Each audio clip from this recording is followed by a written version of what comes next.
Now, what we've realized is that when we were first just having employers in the room, those are great dynamic conversations. But there's a magic that happens when you start to bring educators and students and job seekers into that same place. Because now many of the different stakeholders who are all participants in this ecosystem are at the table together learning from each other in real time.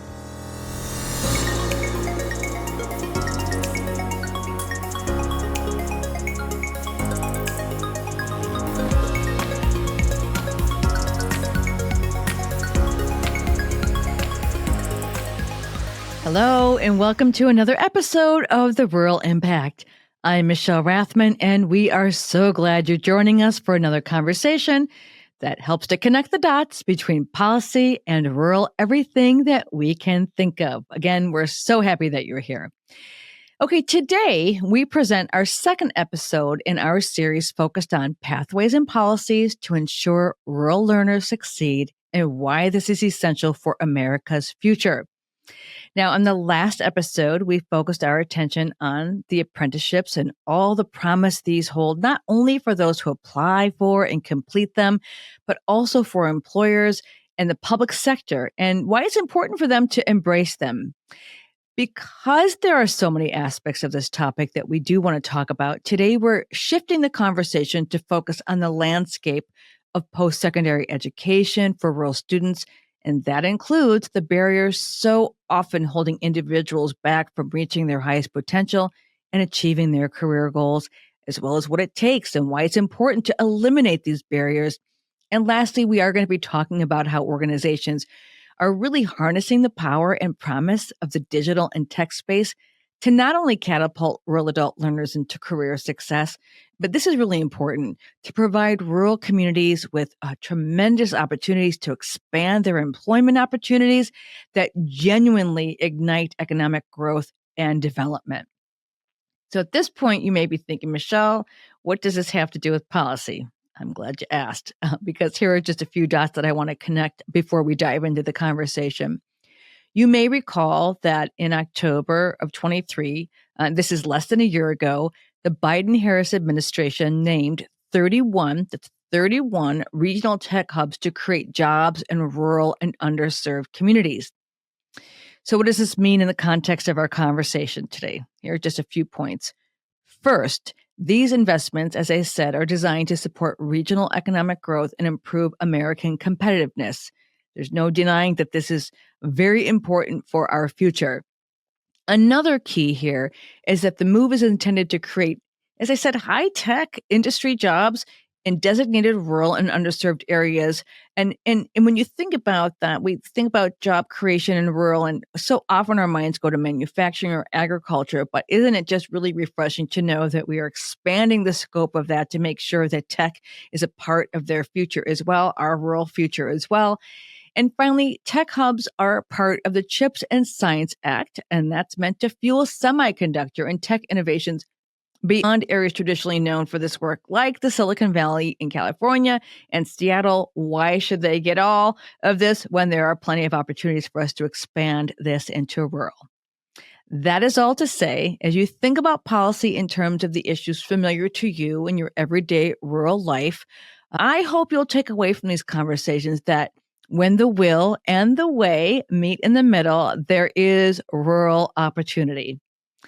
And because I am not an expert in these areas, I am joined for this episode, made possible with the generous support of Ascendium. You're going to hear from none other than the ever fantastic Kirstin Yeado. Kirstin is Senior Program Manager at Ascendium Education Group. And you're going to hear from two individuals whose name, if you travel in the rural circles, you may know: Mike Gutman, Workforce Development Manager, and Shaniqua Corley-Moore, Head of Tech Talent Development, both of them from the Center on Rural Innovation. And they are doing some just truly outstanding work. I cannot wait for you to hear all about that. Okay, with that said, you know what time it is to put on your podcast listening cap, tune out that background noise, and dial into this rural impact conversation. Are you ready? I sure am. Let's go. Kirstin Yeado, Senior Program Officer at Ascendium Education Group. Thank you so much for joining us on The Rural Impact. I mean it when I say we're really grateful for your time and expertise, and I can't wait for this conversation. Awesome. Thanks so much, Michelle. Glad to be here. Well, we go way back. We won't go into the history, but I've known of your work for quite some time, and I follow it because I do think it's so important in the context of everything we're talking about here, about connecting the dots between policy and rural everything. And education is certainly and workforce are two very important aspects. So, Kirstin, we just come off an episode focused on rural public sector apprenticeships. I learned a lot. I learned a lot about how they're creating enormous opportunities for both adult learners as well as civic sector employers. We heard some really great stats about some of that. Great in the context of it's good for us to understand where our deficits are, therefore the opportunities lie. But today, I'd like to shift the conversation to a related subject, and that is the post-secondary education. So let's start off the conversation there by giving our listeners a snapshot, if you will, of what post-secondary education opportunities even look like in rural communities today, because the landscape has changed since COVID. Mm-hmm. The need is there, but the landscape has changed. So why don't you just give us a lay of the land of what that looks like today?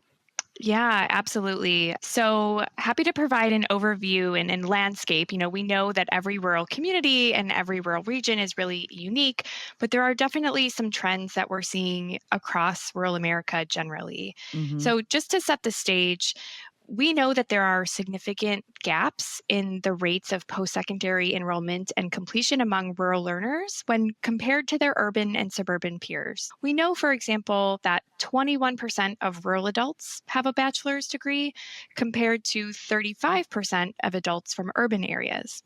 Now, those rates are despite rural learners graduating from high school at similar and sometimes even higher rates than learners from urban or suburban areas. So what's the story here? There's clearly an opportunity gap underneath those statistics. And there's a few things that we think about. First is we know that most students nationally, well over half of students nationally, incoming freshmen at public four-year institutions, are attending college within 50 miles of their hometown. So most students going to college stay relatively close to their home. Mm-hmm. But there are 35 million people in rural communities who live in what we call education deserts, where they have access to zero or maybe only one public institution. So a lot of times in rural communities, simply physical access to an institution can quickly become a barrier that really limits opportunity.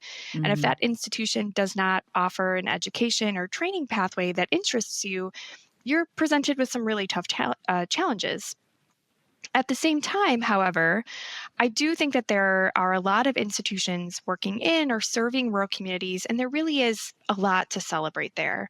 So we know that there are 1,087 what we call rural serving institutions across the country.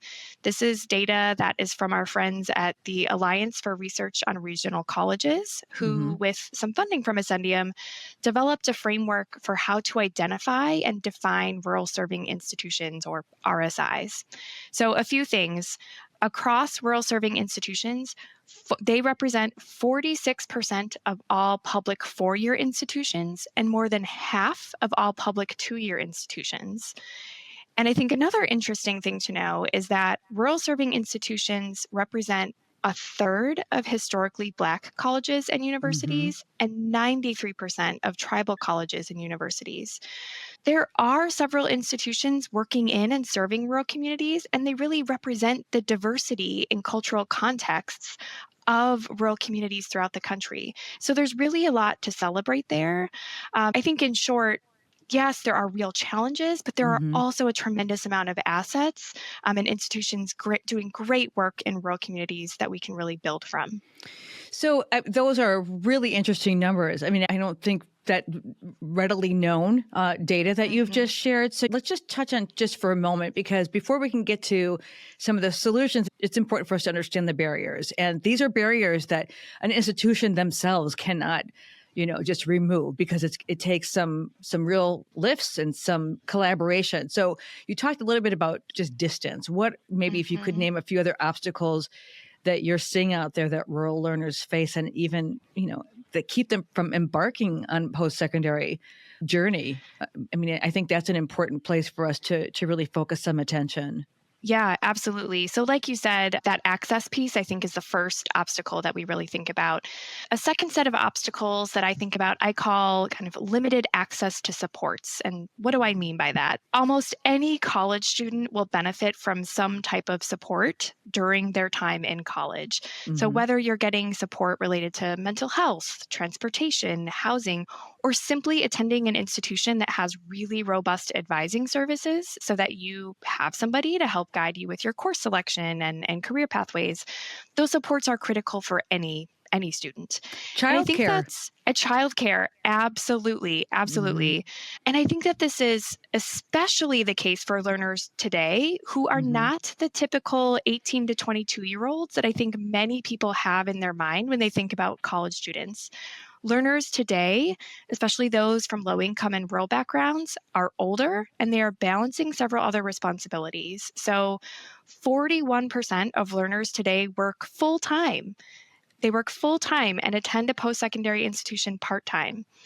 Nearly 20%, so 1 in 5 students, cares for dependents while they're enrolled, whether that's their own children or in a lot of cases, caring for aging parents or other family members. And so immediately, we know that things like access to transportation and childcare, like you said, are essential.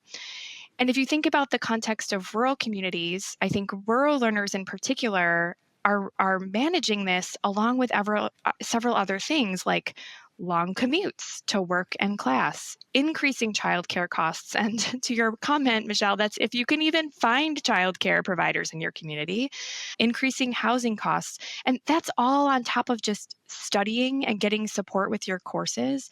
So it's the financial obligations. Absolutely. The loan, the tuition. Yes. Yeah. All of that, I think, combined, you immediately get a sense of just how difficult it can be to navigate all of that, especially if you're living in a community where those supports are not easily accessible, where you may not have, a transportation system or a childcare facility located close by. And I think the third set of barriers that I'll mention, I'm going to call kind of institution or system obstacles. Okay. Post-secondary institutions across the board, both urban and rural, have faced really significant budget cuts in recent years. But rural institutions in particular have been chronically underfunded and under-resourced, and they are often asked to do more with less. And so we know that rural institutions tend to serve communities with lower rates of employment, higher rates of poverty. And as a result, those students need more supports, but the institutions simply don't have the resources to provide that. We also know that given the difficult budget context that we're in, many rural institutions have had to close or eliminate academic programs. So we've seen stories out of very rural states like Kansas and West Virginia, for example, talking about how majors and programs are being cut. And that leaves students with fewer and fewer options. If you're a student raising a family in rural West Virginia and the only institution in your community has cut a program of interest, what are you supposed to do? I think more and more institutions are thinking about remote options and, how to provide access to online education. But as you and your listeners know very well, that requires access to really strong broadband internet, which is not a guarantee in rural communities. Right. And, on the flip side of that, I think about, so there's the obstacles for the rural learners. You have this passion, you have this idea, this path that you want to follow, but the opportunity disparities don't just impact rural learners because, let's be honest here, the barriers impact workforce and economic growth in rural areas as well. We talk about the brain drain and all that stuff. So we remove the barriers. It's not just for the benefit of the learners.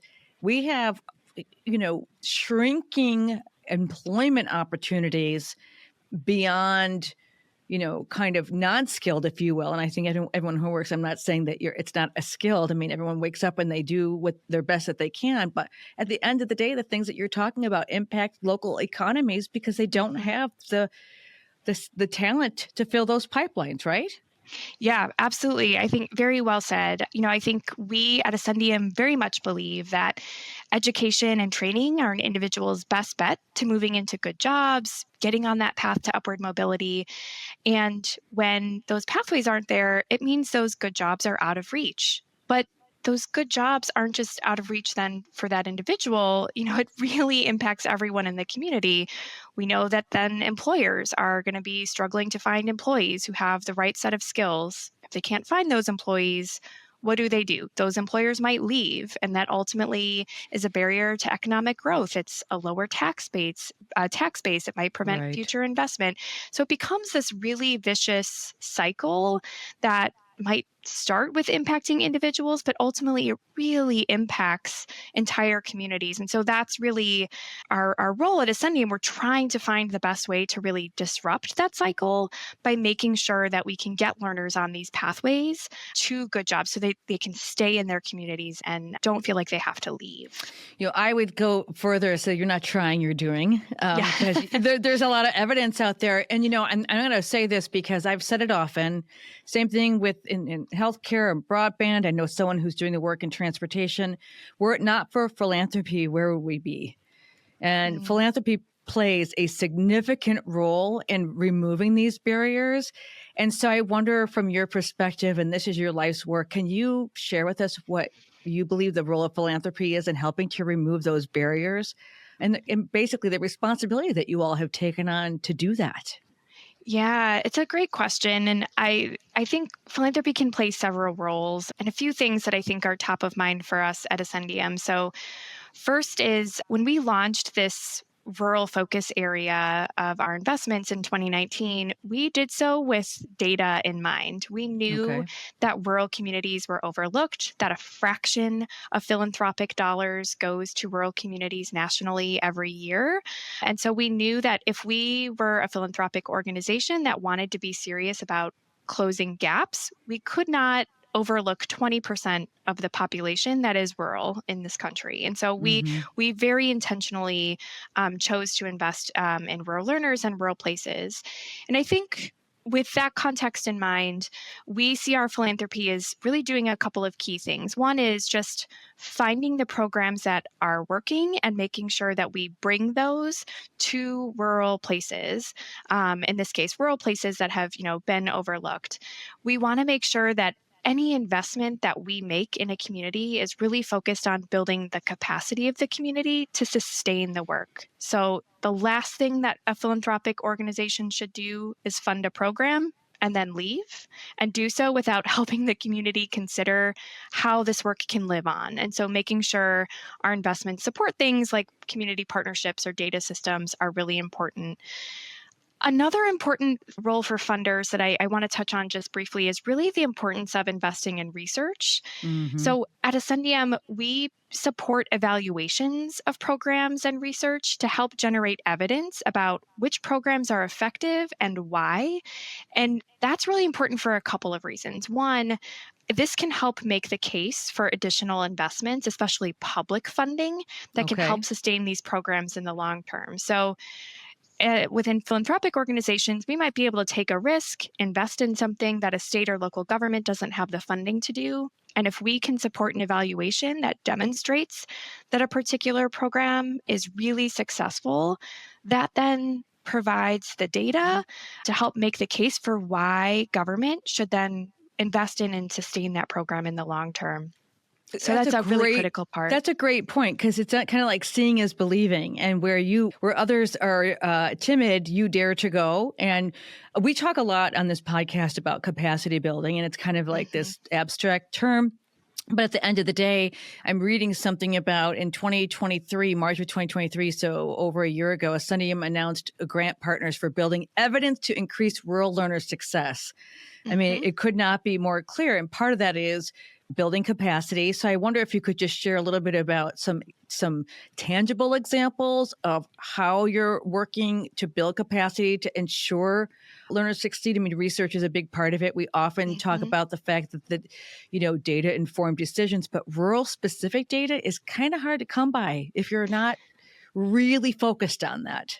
Yeah, absolutely. Yeah, I think there's the word capacity can be quite big and broad, and I think there's a Mm-hmm. lot of things that fall underneath that. So, a couple of examples that come to mind. We have a partnership with an organization called the National Center for Inquiry and Improvement, and they are working with 16 rural community colleges throughout the country to help them implement key strategies that we know are critical to helping learners complete a credential or degree. So things Mm-hmm. like really improving their advising for learners, developing partnerships with employers so that the moment a student steps on a community college campus, they know who the employers in the local community are, they know exactly what the jobs are, and they know how their degree or credential is going to set them up to take and be successful in one of those good jobs. And so helping to build these partnerships between community colleges and employers and helping people actually gather local labor market information and think about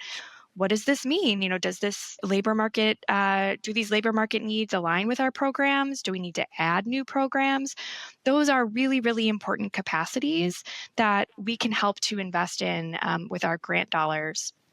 I think another example comes from some work that we're doing within the tech and IT sector. Yeah. We know that technology is changing at an incredibly rapid pace and is really changing the way that every sector works. It does not matter which sector of the economy you work in, manufacturing, healthcare, education, you name it. It's everywhere. It's everywhere. It's changing the way that we do daily business. Mm-hmm. And so we need to ensure that folks in rural communities have access to training pathways that provide that digital literacy, and then also prepare learners and workers to be successful in roles that require a particular expertise in IT. And we're really excited about our partnership with the Center on Rural Innovation, who I know will be joining you for this conversation. And their work is really focused on expanding digital pathways in rural communities. And we're really excited to help them invest in the capacity of organizations, provide that time and space that's necessary for employers and post-secondary institutions to really sit together, map the tech and IT skills that are needed, and then make sure that training pathways exist for folks in rural places. I'm excited that you're doing that work with them as well, because you're right. We are going to have them on to continue this conversation. But, I want to talk to you a little bit about the policy piece. And I ask this of everybody because we are all about connecting the dots between policy. And this is another subject, that very closely aligns with that.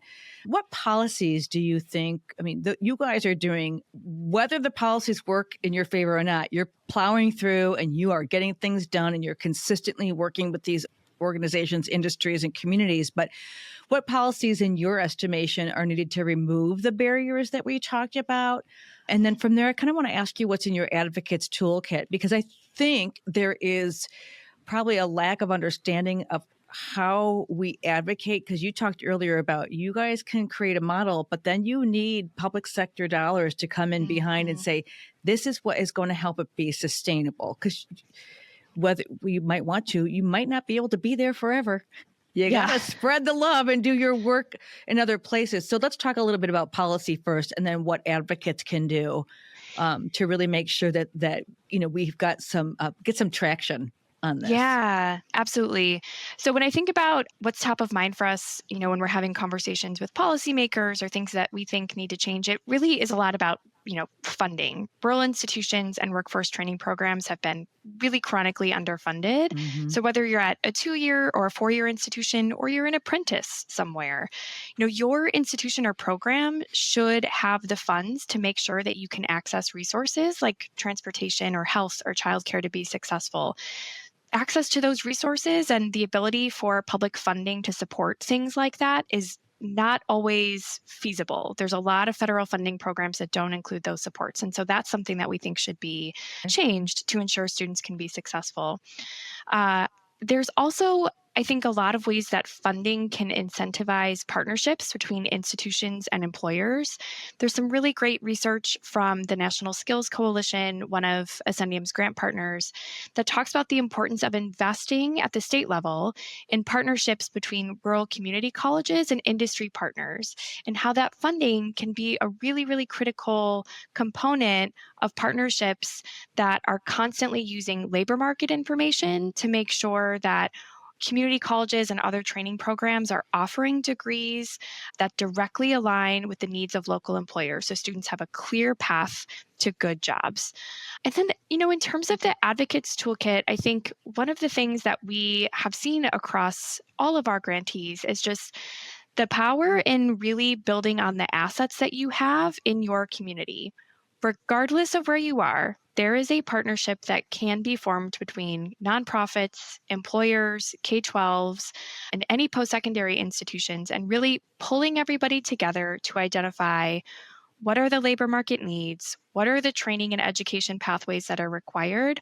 That is a really critical foundation to then being able to access public dollars or federal dollars, of which there are a lot available right now, particularly through the USDA and the Department of Labor. And I think the federal government has a real focus on making sure that these funds get to rural communities. So I encourage people to get connected with the Federal Rural Partners Network, for example, Yes. and to really collaborate with organizations in their community to identify what are our needs, what are the opportunities, and how do we come together to try to secure those resources for our community. I am so fascinated by your work. I'll trade. Maybe spend a day in your shoes, and then in healthcare we have a saying about from cradle to grave, and I really think about your work from those early learners all the way through adult learners, and how important those connections are. And sometimes it can be so hard; those lines can be so blurred. But to me, they're as clear as day. And I just really appreciate your insight. And you are right. We are going to we're going to continue this conversation, Kirstin. So next up, I'm going to tell everyone, don't go anywhere. You've just heard part of the conversation, but as Kirstin mentioned, we are going to be welcoming our next up on this episode, the Center on Rural Innovation. And you're going to hear from two outstanding rural contributors. I promise you're not going to want to miss it. Kirstin, thank you so much for joining us. And thank you so much for the work of Ascendium and for joining us in this partnership and being able to amplify your work. It means a lot. And I hope that our listeners learn a lot from the work that you're doing. And we're going to make sure we put links on our website so that they can tap in and read all about all the places that you are and the rural institutions that you are supporting with capacity building. It's tremendous. Thank you so much, Michelle. I really appreciate the work that you do and always appreciate the opportunity to join the podcast. So thank you. Thank you. All right. Stay right where you are. Don't go anywhere. We're going to be right back with this Rural Impact conversation. This episode of the Rural Impact Podcast is sponsored by Ascendium. Ascendium believes that learning after high school has the power to transform lives. Driven by this belief, their philanthropy focuses on systemic change to elevate opportunity for learners from low-income backgrounds. Ascendium has a special interest in elevating rural post-secondary education and workforce training. They fund research and resources that can be used to ensure more rural learners have pathways to good jobs that lead to upward mobility. Want to connect with Ascendium? Visit their website at ascendiumphilanthropy.org. That's ascendiumphilanthropy.org. Sign up for their newsletter and follow them on social media. Okay, we're back, and I'm joined by Mike Gutman, Workforce Development Manager, and Shaniqua Corley-Moore, Head of Tech Talent Development at the Center on Rural Innovation. And I just want to say sincerely, thank you to both of you for joining us on the Rural Impact. We're so glad that you could join us today. Thank you. Happy to be here. Same. I'm so happy to be here. Well, this is such an important subject. Our listeners know, we've just come off a conversation the first part of this episode that I've had with Kirstin Yeado from Ascendium. And we touched on opportunities in the tech space for rural adult learners. And Shaniqua, because you are very familiar with this space, I thought I could start with you because I know that the Center on Rural Innovation is all about tech opportunities. So why don't you first start us off by focusing on how your work is enabling rural workers and organizations to expand technology workforce? Because this is not something that we think about. I think more and more we are, but still it's probably a bit of a mystery for our listeners. So how are you doing this? And then we'll talk about the why. Absolutely. So I believe that we, as the Center on Rural Innovation, also known as CORI, we focus on enabling rural workers and organizations by expanding their tech workforce pipeline through several initiatives. So we start by inventorying and assessing what their current tech talent pipeline in their rural community looks like. This would include their different training programs, internships, job fairs, system supports. And then by identifying all of these different resources, we then can pinpoint where the gaps are and how we can address them effectively. We actively engage with employers, which is what Mike does with his work, in order to understand the needs of the actual community and then align those training programs accordingly to be able to create approachable connections through all of their events and site visits, along with sharing the most powerful piece, which is the success stories that come out of the community. So all of that through accessing different tech jobs, tech workforce development, and then program implementation on how communities within their own establishments can then utilize the assessments that we have conducted for them to then establish partnerships, acquire different types of funding, and then raise that community awareness. Because most of the time what we've heard is that there is a lack of awareness, whether it be through knowing what jobs are out there, knowing who can apply for which jobs. We do all of that by also helping them build out and do an implementation phase where they're creating that connection with employers, but also building out their local talent by providing mentorship and creating job boards in order to facilitate that. So that's one of the ways we go about building out that and enabling that rural workforce. Yeah. And I think, for many of our listeners who use technology every single day in their everyday lives, I don't believe there's a great understanding about how much tech opportunities there are in rural. And so, Mike, I'd like to shift the conversation a bit because, as Shaniqua said, your work is on the employer side of the equation. And obviously, to educate and train a tech workforce, it's essential to understand an employer's hiring demands. And it doesn't have to be like, computers. I mean, it's everywhere, right? So talk to us more about some examples for employers benefiting from a rural talent that is tech savvy, tech trained, tech ready for the workforce. Sure. So when we go out to different communities and we are hosting roundtables with employers to understand their demand, understand some of the obstacles that they're facing when trying to find talent, we find that there's a little bit of a mismatch. And the reason being is that when we ask employers what they're currently outsourcing for tech or digital jobs, we have to define what tech or digital jobs are oftentimes. And that's a big piece of creating awareness on the employer side and on the job seeker and skill demand side. Because when we think about digital jobs and tech jobs, that can mean so many different things for different people. And so we'll just define it real quick for a couple audience. Of practical examples. I appreciate that. Yep. So when we think of tech jobs, we think about the jobs that build the infrastructure for people to work online on computers. So people who are building the IT infrastructure, people who are building websites, people who are building apps, people who are building tools. Those are all the builders, and we call those builders in tech. And the digital jobs are the ones who the jobs require those tools to do their jobs, like digital marketing, like program and project management. Those are all the digital jobs. So when we would define that for employers, they recognize that as they're thinking about how they're connecting with the educational institutions within their communities to seek and find that talent, they can reframe their focus and also reframe how they're writing their job descriptions to try to attract talent within that community. And so those are some of the aha moments. And I think some other pieces are when we're asking folks what they're outsourcing a handful of both digital and tech jobs. And when we ask employers in the room, raise your hand if you would prefer to insource, meaning hiring from your community versus outsource. If you could find talent, 99% of the employers raise their hand. And that changes the conversation, especially when we have educators in the room with us and they say, oh my goodness, those are hidden jobs. Those aren't jobs that are appearing on job boards. If we now know that, we can now upskill our community to meet those demands and keep that money, keep those jobs in the community.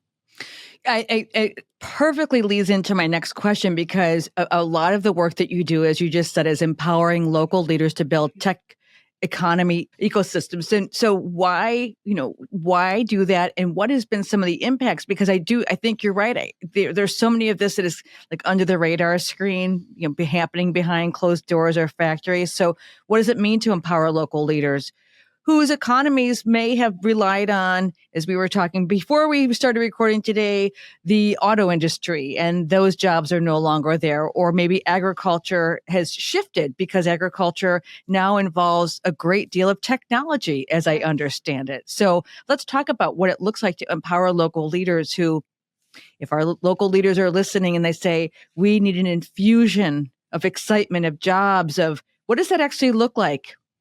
And what have the impacts been over the years that you've been doing this, either one of you? Yeah, I'll take my first stab at it. And I will say that for the actual community partners is to find the ones that are wanting to make a difference in your community, building out those engagement partnerships, and make sure that those partnerships, you guys are all on the same page. Because what we have realized is that employers, they want to see what they're going to get from a situation, but also you need to be able to come to them with that specific ask of not throwing everything at them, but be very specific in what you're looking for. And I feel like that goes both ways when you're looking at any partners that you're trying to bring to the table. Have that specific acts ready to go and be willing and able to provide the support that they also need from you as an individual. So having that give and take type of relationship and knowing that that is the type of relationship that is going to be out there. Is there a general enthusiasm? Is there kind of trepidation about this, Mike? I mean, when you do this assessment with employers, I mean, once they kind of get past could this actually be us? What's kind of the sense that you get from employers who realize that there's kind of a whole new layer that they can peel back and explore?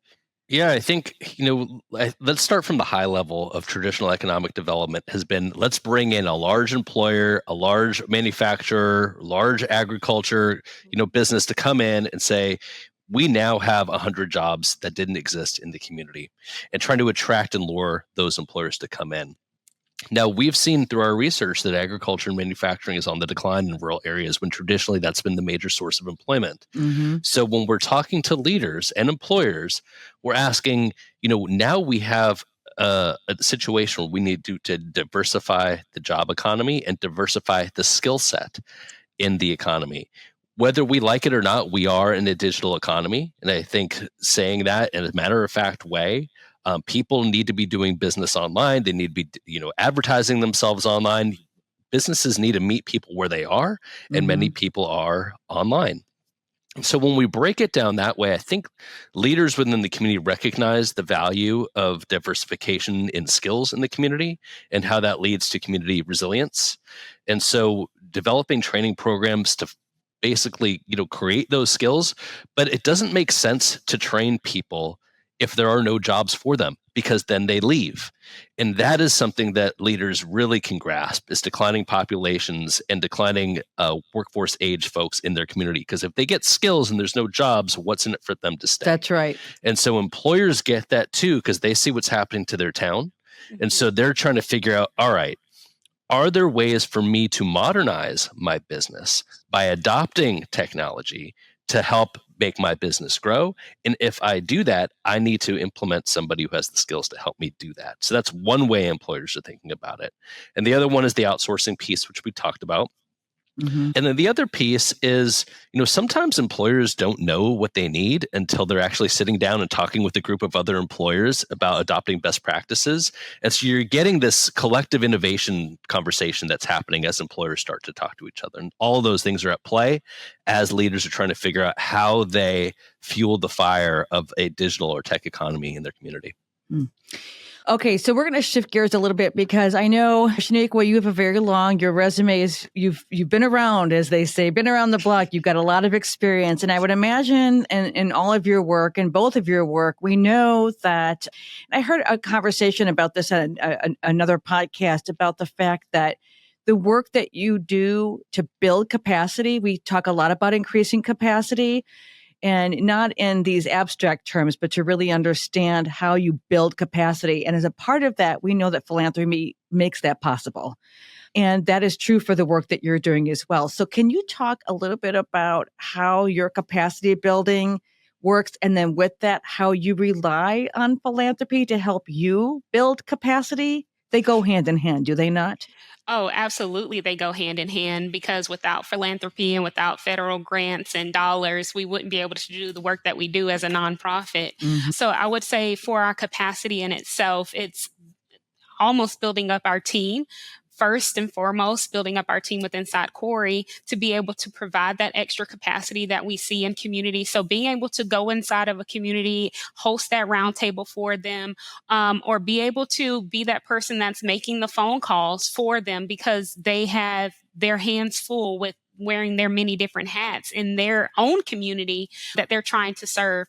And so just being that extra hand for them, providing them with a lot of guidance and a lot of research-based awareness around the things that as we may think as being the norm, but providing them with the resources and the guide and the toolkits to be able to go out and do that work. So wholeheartedly, we definitely believe that philanthropy on the other side of it definitely feeds into our model because without it, we wouldn't be able to do what we're doing today. You receive and give, and it's just this great cycle. And I know that one of the things I was so fascinated about your work is that you can build something and then just kind of test it out and then you can replicate it. They say don't reinvent the wheel.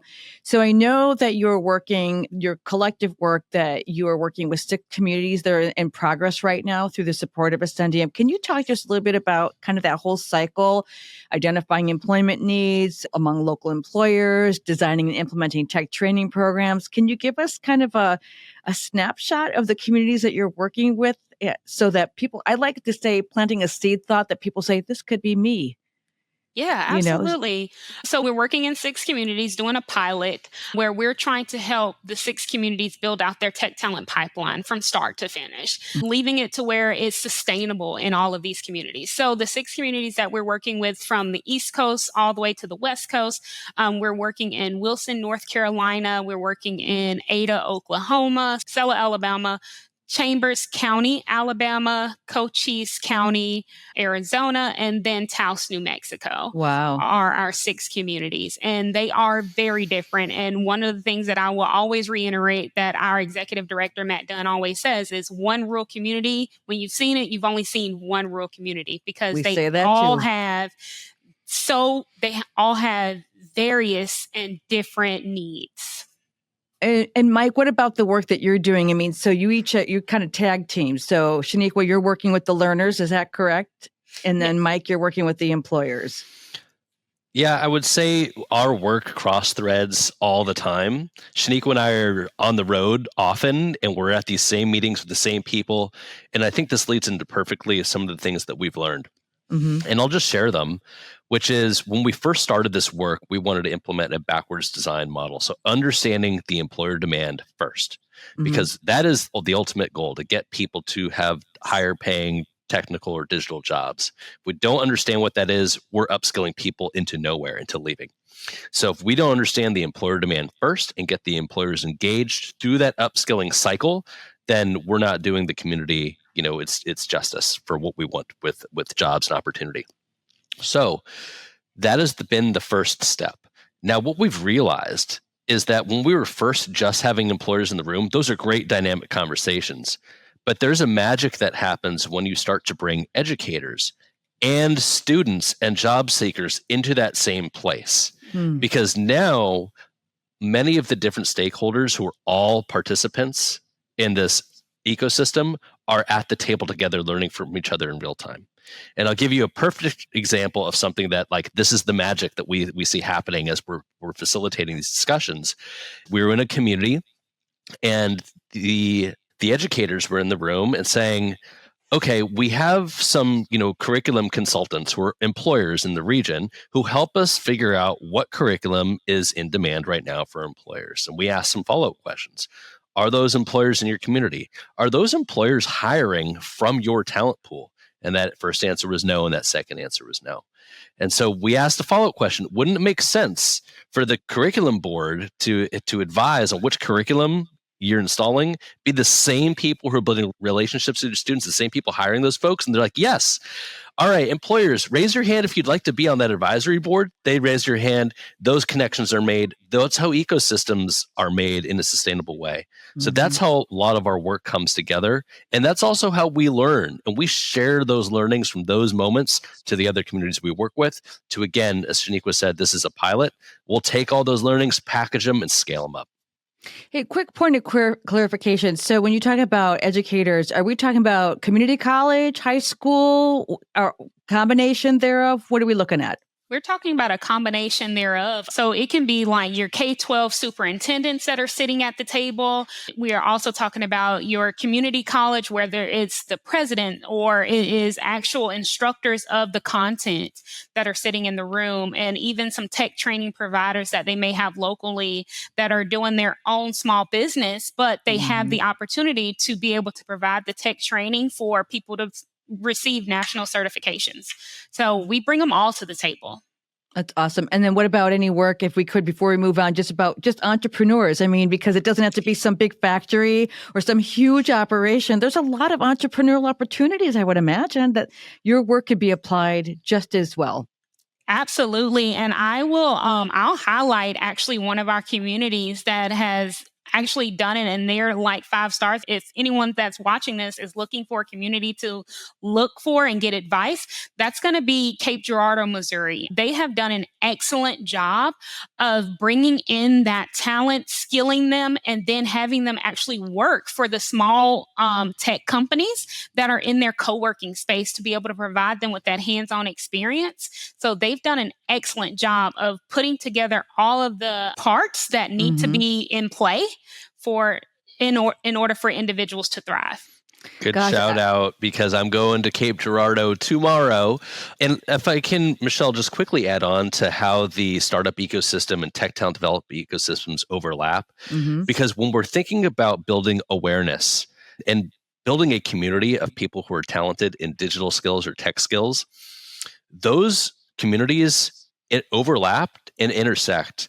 And as somebody who has had a digital career, I'd say more digital than tech career, my career path has been meandering from a consultant, from working at a company, from starting my own business to helping a startup build on the side.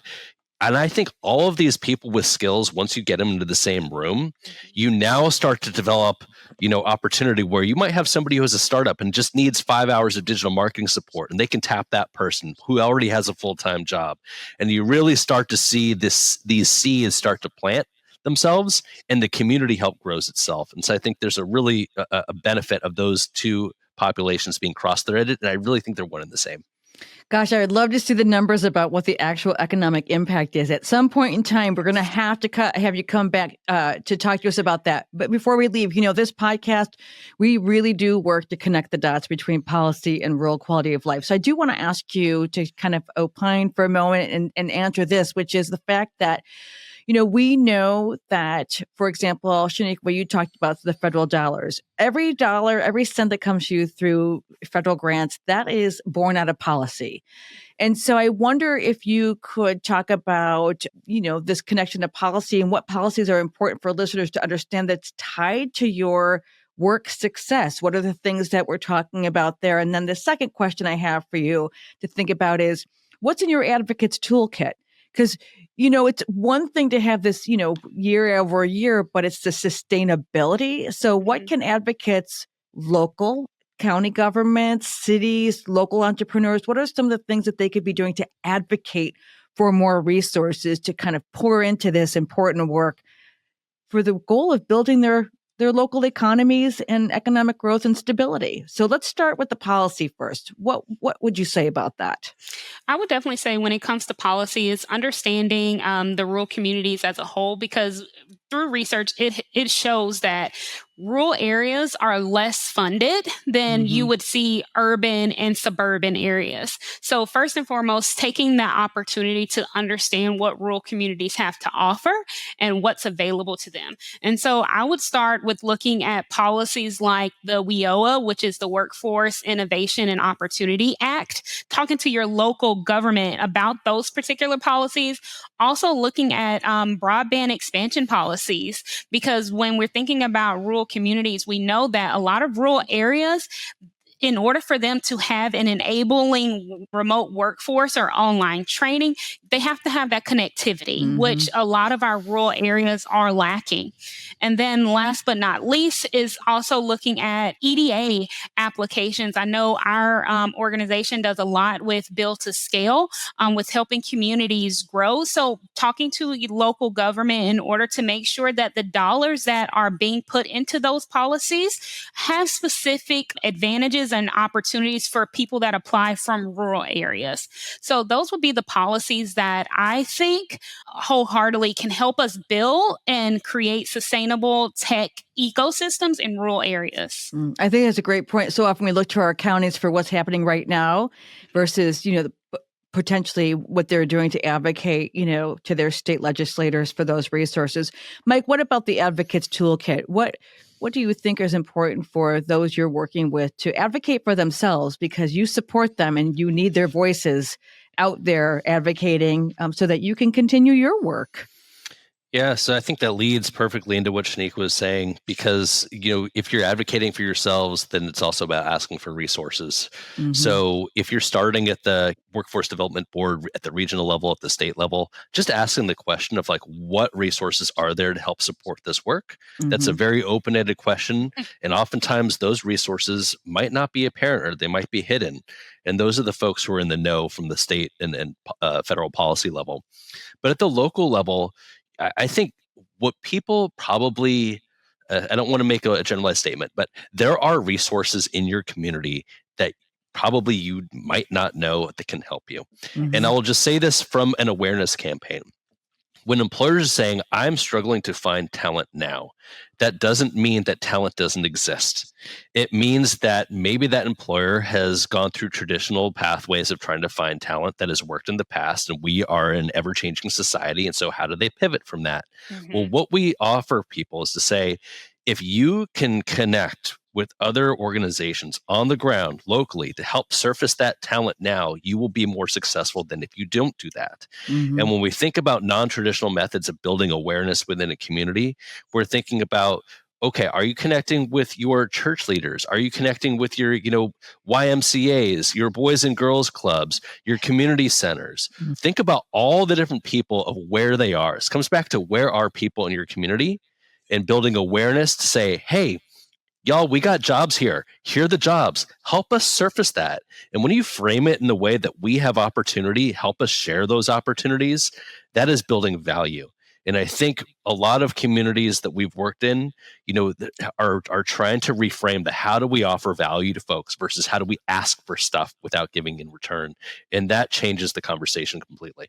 Absolutely. It sounds to me like people need to get in a room with the two of you, around the table with stakeholders, which I mean, we do that in our work as well around healthier communities. So it starts with a conversation, with someone's interest peaked about what can we do versus what don't we have, and I love that approach. Oh my goodness. Well, I want folks to know that we are going to make sure that we put links to your website on our website so that they can find you and learn all about the assessment work that you're doing and how they might have an opportunity to invite you to travel together. I'd like to be on a fly on the wall for one of those conversations, to be sure. Shaniqua and Mike from the Center on Rural Innovation, we really do appreciate your voices, your insights, the work that you're doing. And we just, again, thank you for joining us. It's been really insightful and enlightening for me. We talk about the fact that we don't have a lot of light conversations, but we do hope that the information that we've shared is enlightening. So again, thank you, both of you, for joining us today. Thank you so much, Michelle, for having us. Thanks, Michelle. Happy to be here. It's my pleasure. And, we also want to really just thank Ascendium Education Group for their incredible and generous support for this conversation. And again, you can hear more of these episodes. We've got a few more that are coming up for you. And to all of our listeners, we thank you. And if you've not subscribed to The Rural Impact as of yet, we invite you to do that before you sign off. Wherever it is you like to listen, we're trying to be everywhere. Be sure to rate us and share your comments. Not only do we appreciate hearing from you, but it does help others learn about our work. And before I forget, be sure to visit theruralimpact.com and subscribe to our email list so that you can get all the good post-series blogs and all the good stuff in your inbox, because we know you need more of that too. We all could use a few more emails, right? Also, thanks to Bria Corsaro and Sarah Staub for their tireless efforts on each episode. And be sure to stay tuned, as I said, for the final episode in this compelling series. We're talking about educating rural educators. Next up, an incredibly important topic indeed. As I always say, until next time, take good care of yourself and everyone else around you. We'll see you the next time on a new episode of The Rural Impact.